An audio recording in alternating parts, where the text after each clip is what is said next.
Well, good afternoon, folks. Real quick,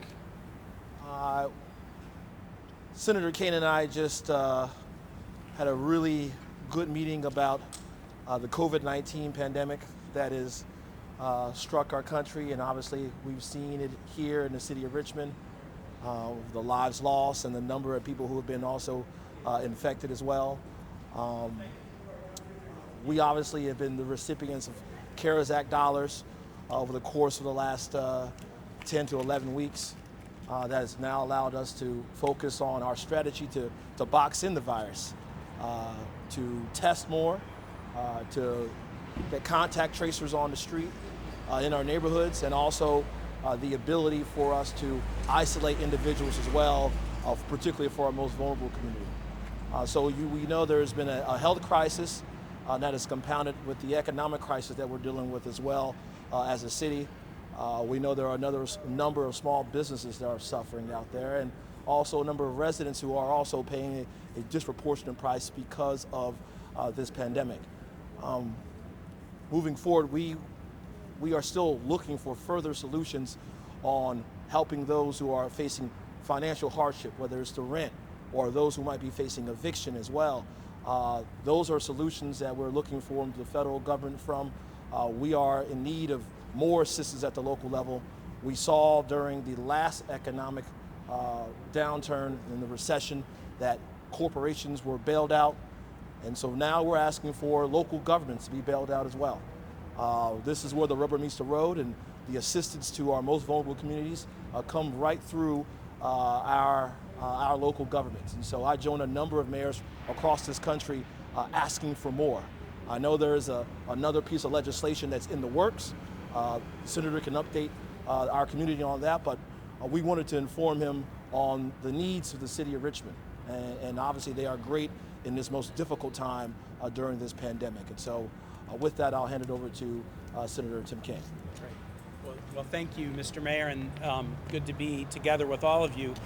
As a Richmonder who loves my city, I mean, it's a very painful time, and I think we all feel that for our city, our Commonwealth, and our country. And these things are connected in some odd ways.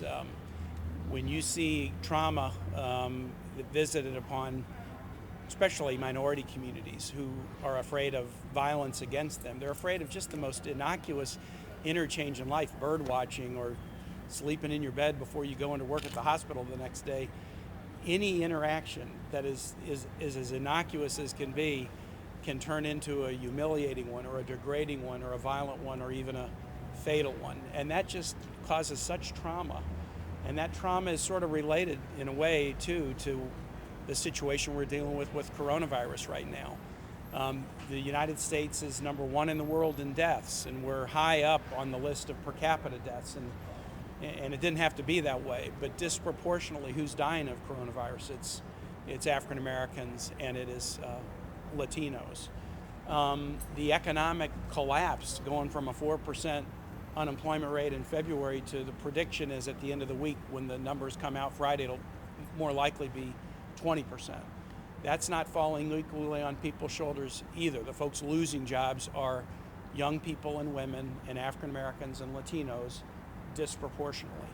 So this is a time when people are feeling a lot of trauma. They're feeling a lot of trauma, and they want to see response. I'm so happy that the mayor called me last night because I'm going back after having worked and passed 4 pieces of legislation already, 4 very bipartisan pieces of legislation to try to provide help.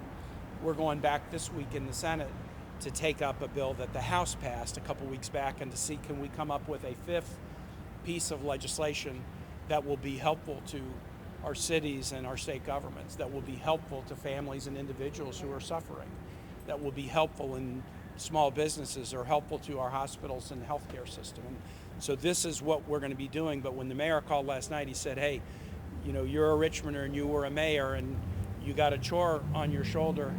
Can you come and talk to me? Because when my team and I tell you about what we're seeing and what we're experiencing, maybe you can, with your colleagues, craft something that would really, really help. And so we had a good conversation today, and I'll drive back up to DC at about 2 and look forward to trying to craft solutions that speak to the trauma that people are living right now. And again, we are all touched by this. I mean, if you had told me 2 months ago that I would have had coronavirus together with my wife, that 2 of my 3 adult children would be laid off their jobs, and that I know 4 people, including 2 Richmonders, who died of coronavirus, I would have said, you got to be kidding me.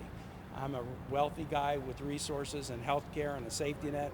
I can quarantine in my house with my wife without infecting anybody else. But I've been touched by this. But I got the safety net and the resources to deal with it. But it does make me sort of, I don't know, feel it even more vividly, going through this stress in life without resources, or going through this stress in life when people might look at you different just because of your skin color.